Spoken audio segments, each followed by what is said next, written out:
Hello everyone, welcome to this demonstration of BrowseInfo's Quick POS Remove Order Line application.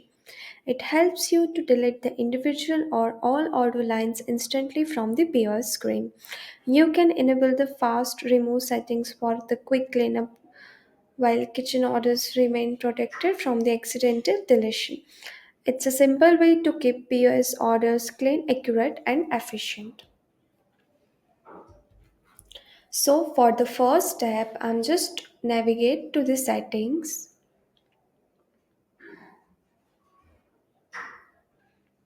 and under the point of sale, you will find one option for the remove order line. You just have to click on the same. Now I'm just going to the point of sale and opening the session,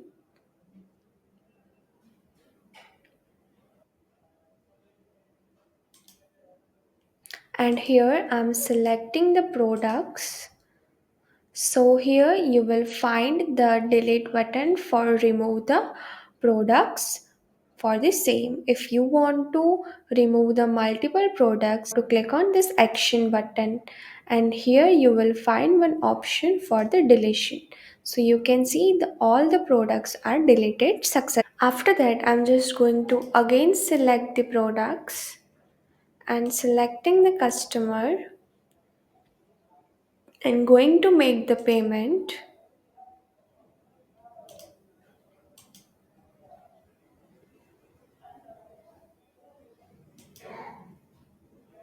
And now I'm just going to delete the product. So you can see one warning is generated. You cannot remove the order line because it is already printed on the receipt. So this is how our module works. If you have any questions and doubts regarding the same, note down in the comment section, and don't forget to like, share and subscribe Browse Info's channel for more Odoo related videos. Thanks for watching.